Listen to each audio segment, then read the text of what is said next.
Assalamualaikum warahmatullahi wabarakatuh. Video ini dibuat untuk memenuhi tugas mata kuliah metode pembelajaran bahasa Arab dengan dosen pengampu Bapak Ahmad Habibi Syahid MAPD. Dalam metode pembelajaran bahasa Arab memiliki keragaman yang banyak. Setiap metode mempunyai kelebihan dan kekurangan dibanding dengan metode lain. Dalam pembelajaran, pendidik seringkali menggunakan metode secara bervariasi, tergantung kepada pertimbangan yang didasarkan pada situasi pembelajaran yang relevan. Karena peran suatu metode bersangkutan juga dengan mahasiswa yang menjadi objek pembelajaran atau tepat tidaknya guru atau metode dalam pemilihan metode pembelajaran. Itu adalah merupakan salah satu faktor keberhasilan seorang guru atau dosen. Salah satu metode yang dipergunakan pada perguruan tinggi adalah thoriqah mubasyarah. Al-mubasyarah berasal dari kata basyara yubashiru mubasyaratan, yang memiliki arti yaitu langsung. Dan thoriqah mubasyarah memiliki arti metode pembelajaran bahasa Arab yang meniadakan penggunaan bahasa ibu atau bahasa Indonesia. Dalam metode ini semaksimal mungkin untuk menghindari menerjemahkan arti tiap kosakata bahasa Arab ke bahasa Indonesia. Misalnya, si pengajar mengatakan al-qalamu artinya pulpen, aktubu artinya saya menulis. Nah, hal itu sangat dihindari dari metode ini. Karena dalam penggunaan metode ini, hal yang dilakukan adalah dengan langsung menunjukkan benda atau hal yang dimaksud oleh si pengajar dengan disertai dengan pertanyaan ma hadza.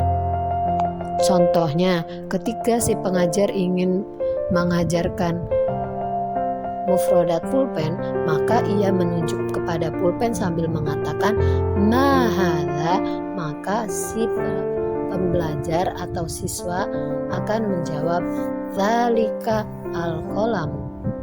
Atau misal pengajar ingin mengajarkan mufradat aktubu yang berarti saya menulis, maka si pengajar akan memperagakan ia sedang menulis dengan tangan kirinya memegang buku dan tangan kanannya memegang alat tulis sambil memeragakan gerakan menulis dan mengatakan ma hadza, maka si pembelajar atau siswa akan menjawab dzalika aktabu. Karakteristik thoriqah mubasyarah.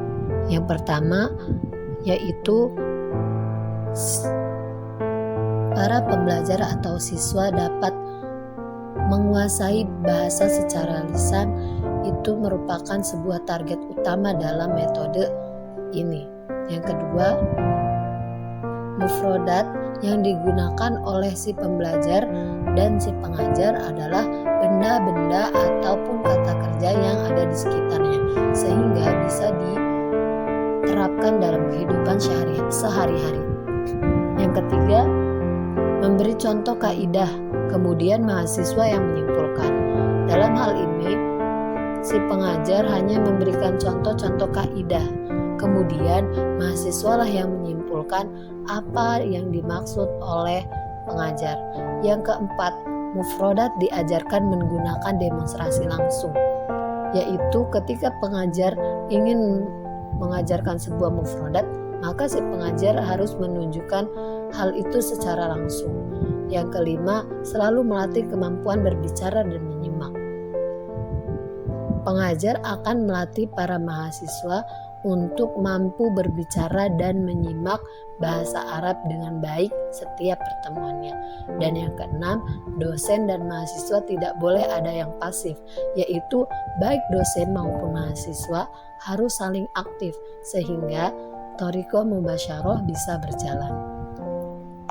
Penyajian prosedur thoriqah mubasyarah ini yaitu untuk isim ketika menyebutkan mufrodat maka harus sambil menunjukkan benda yang dituju.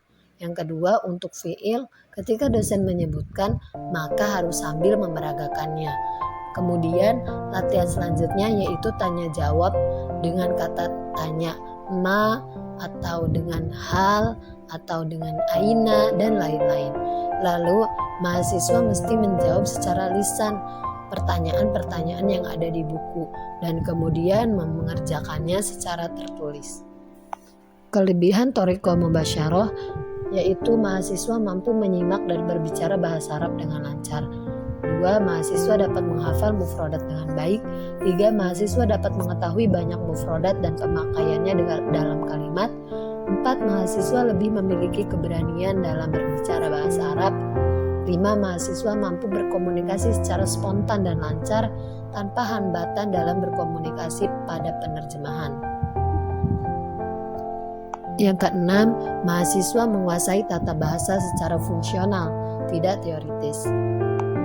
Mahasiswa kelemahan thoriqah mubasyarah, yaitu mahasiswa lemah dalam interpretasi karena materi bahan latihan ditekankan pada bahasa lisan. Yang kedua, metode ini memerlukan dosen yang terampil dan aktif berbahasa Arab dalam penyajian mata kuliah yang diampu. 3. Pembelajaran tidak dapat dilakukan di kelas besar. 4. Kesulitan menjelaskan kata abstrak karena terhambat tidak diperbolehkannya menggunakan kata yang telah dipelajari sebelumnya. Dan yang kelima, kejenuhan dengan menirukan dan menghafal kalimat yang kadang-kadang dianggap kurang bermakna. Sekian dari saya, terima kasih, kurang lebihnya wallahul muwaffiq ila aqwamit thoriq. Wassalamualaikum warahmatullahi wabarakatuh.